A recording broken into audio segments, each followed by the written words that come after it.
Hello students, welcome back to organised knowledge channel. और आज की इस वीडियो में बच्चों हम डिस्कस करेंगे worksheet number 18 for class 7th गणित की। बच्चों ये वर्कशीट है जो आपके लिए 26 नवंबर 2020 के लिए शेड्यूल की गई है। आज की वर्कशीट में हमारा टॉपिक जो है बच्चों, नया टॉपिक है वो क्या है, घातांक और घात। तो आज हम घातांक और घात के बारे में जानेंगे। तो आओ दोहराएं। अब देखिए 8 है तो बेटा 8 को आप कैसे लिख सकते हो, 8 को हम 2 गुना 2 गुना 2 ऐसे अगर करेंगे तो देखिए 2 दूनी 4 दूनी 8, यानी अगर हम 3 बार 2 को गुना कर दें तो क्या आ जाएगा, हमारा उत्तर 8 होगा। तो हम इसको कैसे लिख सकते हैं, तो हम इसको 2 के ऊपर ऐसे 3 अगर लिख दें तो इसका मतलब क्या हुआ, इसका मतलब हुआ 2 के ऊपर घात 3। ठीक है। इसी तरह अब देखिए 81 है, 81 को हमने कैसे लिखा, 3 गुना 3 गुना 3 गुना 3। अगर हमने इसको 4 बार 3 को हमने आपस में गुना कर दिया तो ये कितना आ जाएगा, ये आ जाएगा 81। तो यानी इसको हम कैसे लिख सकते हैं, 3 के ऊपर घात जो है वो कितनी है, 4 घात है। इसी तरह 64 देखिए, तो यानी ये हम क्या बना रहे हैं यहाँ पे, ये गुणनखंड है। ठीक है। तो देखिए इसी तरह 64 है, तो 64 को अगर हम 2 को हम 6 बार गुना कर दें तो क्या आएगा हमारे पास आएगा 64। यानी इसको हम कैसे लिख सकते हैं, इसको हम लिख सकते हैं 2 के ऊपर घात 6। इसी तरह 5 के ऊपर घात 3 अगर होगी तो वो किसके बराबर होगा, वो 125 के बराबर होगा। अब देखिए क्या आपने जाना, इन सभी संख्याओं के गुणनखंड एक ही संख्या है जिसको कई बार खुद से गुणा करने पर हमें ये संख्याएं मिल जाती हैं। तो एक संख्या को खुद से ही गुणा करने पर हमें ये संख्याएं मिल जाती हैं। घातांकों का प्रयोग बड़ी संख्याओं को दिखाने के लिए किया जाता है। तो जो घातांक होते हैं उनका प्रयोग जो है, कोई भी बहुत बड़ी संख्या होती है तो उसको हमें दिखाने के लिए हम घातांकों का प्रयोग करते हैं। जैसे देखिए a है, a जो है अगर n नंबर है यानी बहुत बार है तो हम उसको कैसे दिखाएंगे, a हमारा क्या हो जाएगा, a हमारा आधार होगा और जो n होगा इसके ऊपर वो इसकी क्या होगा, घात होगा। ठीक है। a क्या है, a जो है आधार है, n क्या है इसका घात है। तो आधार और घात वो जो है एक ऋणात्मक पूर्णांक भी हो सकते हैं, यानी जरूरी नहीं है बच्चों कि ये जो है धनात्मक ही हो, आधार भी ऋणात्मक हो सकता है, घात भी ऋणात्मक हो सकती है। ठीक है। जैसे कि अगर हम देखें कि a की पावर जो है हम कह सकते हैं घात जो है -7 है। ठीक है। इस तरह से वो जो है ऋणात्मक भी हो सकती है।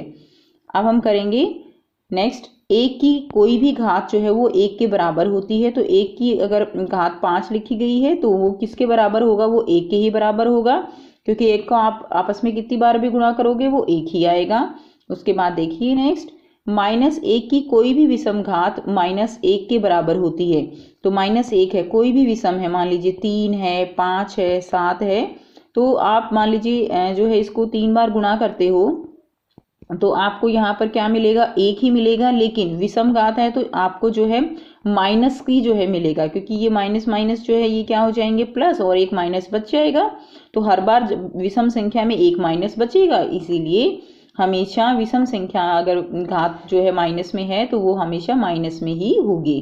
नेक्स्ट देखिए, -1 की कोई भी सम घात वो जो है किसके बराबर होगी, 1 के बराबर होगी। यानी अगर घात सम है तो वो जो है हमेशा उत्तर जो है वो प्लस में आएगा। ठीक है, क्योंकि माइनस माइनस क्या हो जाएंगे, प्लस हो जाएंगे, सम संख्या है तो इसीलिए सारे जो है एक दूसरे से क्या हो जाएंगे, प्लस हो जाएंगे और उत्तर जो है 1 आएगा। नेक्स्ट है गुणारूप। तो गुणारूप का मतलब क्या होता है, गुणारूप का मतलब होता है संख्याओं को बार बार जोड़ना। ठीक है। जैसे 3 गुना 2 है, इसका क्या मतलब है, इसका मतलब है कि हमने 3 को 2 बार जो है, अगर हम 3 गुना 2 का मतलब है अगर हमने 3 को 2 बार जोड़ दिया तो ये भी 6 आया और ये भी 6 आया। तो ये क्या होता है, ये गुणारूप होता है। जैसे हम 2 को 3 से गुणा कर रहे हैं, इस 2 को 3 से गुणा करने का मतलब क्या है कि 2 को हमने 3 बार जोड़ दिया। तो गुणारूप का मतलब होता है संख्याओं को बार बार जोड़ना। ठीक है।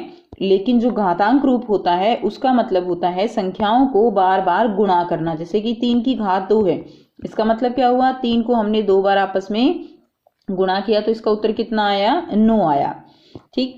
इसी तरह 2 की घात 3 है तो इसका मतलब है कि 2 जो है वो 3 बार हमें आपस में गुणा करना है और इसका उत्तर कितना आएगा, 8 आएगा। नेक्स्ट देखिए, आओ करें 4 आयताकार बराबर जो है आकार के कागज लें और एक आयताकार कागज आधार 2 को दिखाता है। तो यानी एक कागज है इस, ठीक है, तो एक जो आयताकार कागज है और एक आयताकार कागज 2 को दिखाएगा और कागज जिसे जितनी बार मोड़ा जाता है वो क्या दिखाएगा, उसकी घात दिखाएगा। ठीक है, क्या दिखाएगा, उसकी घात। इस तरह देखिए, अब हमने यहाँ पे 4 आयताकार कागज लिए हैं, बराबर आकार के कागज लिए हैं और एक जो है वो 2 को दिखा रहा है। तो यहाँ पे अगर आप कागज को एक बार मोड़ देते हो, यानी जब तक आपने नहीं मोड़ा है तो वो 1 के बराबर हो गया, उसकी घात कोई नहीं है। इसी तरह अगर हमने इसको यानी आधार तो हमारा जो है कितना हो गया, आधार हमारा 2 हो गया। अब हमने एक मोड़ इसमें लगाया है। एक मोड़ का मतलब क्या हुआ कि उसकी घात कितनी हो गई है, 2 हो गई है। ठीक है, एक मोड़ का मतलब घात 2 हो गई है, तो यानी वो जो है इस तरह से अलग अलग 2 में दिखाई देगा। इसी तरह अगर हमने उसको 2 बार मोड़ दिया है तो देखिए 2 बार मोड़ा तो आपको इस तरह से 4 जो है ये खाने दिखाई देंगे।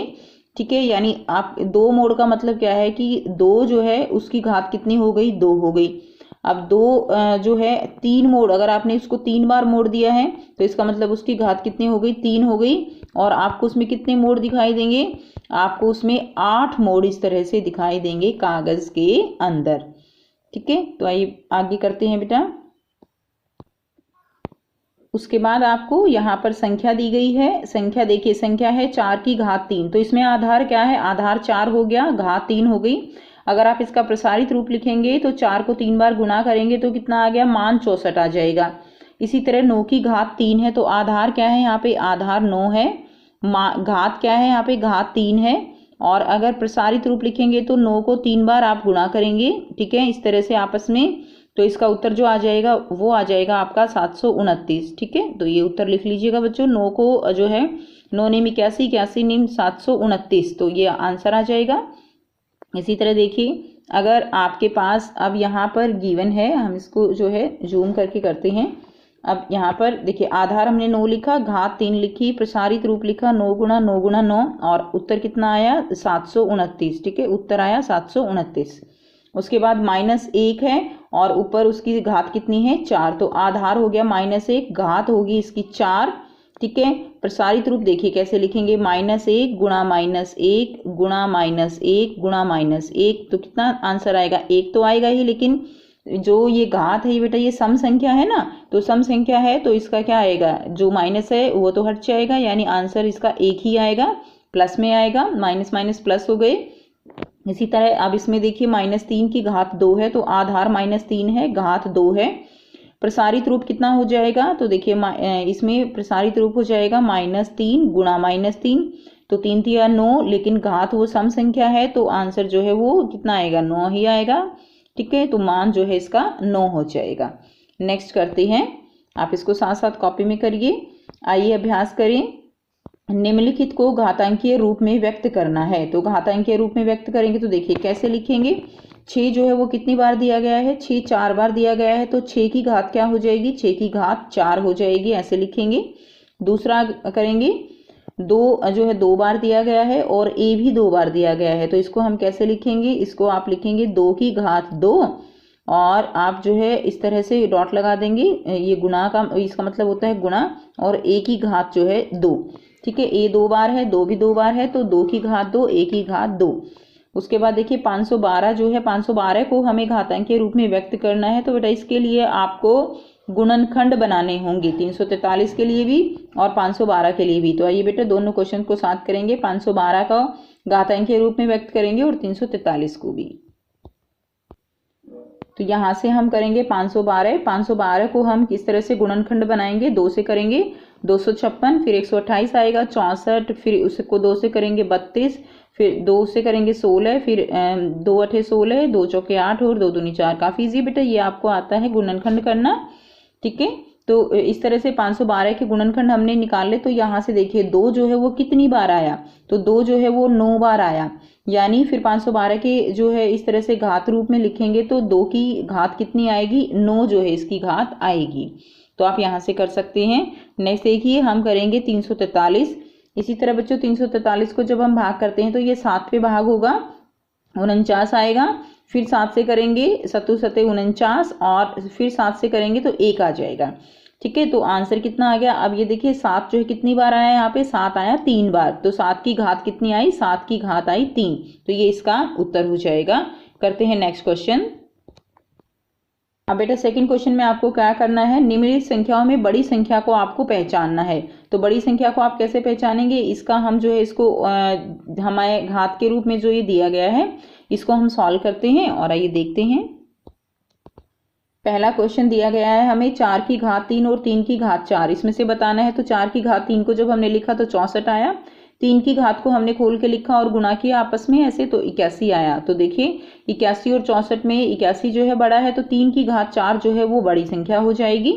इसी तरह दूसरे नंबर पे है 5 की घात 3, ठीक है, और 3 की घात 5, तो 5 की घात 3 का उत्तर 125 आया, 3 की घात 5 का उत्तर 243 आया। तो 3 की घात 5 जो है वो बच्चों इसमें ज्यादा बड़ा है। करते हैं नेक्स्ट क्वेश्चन।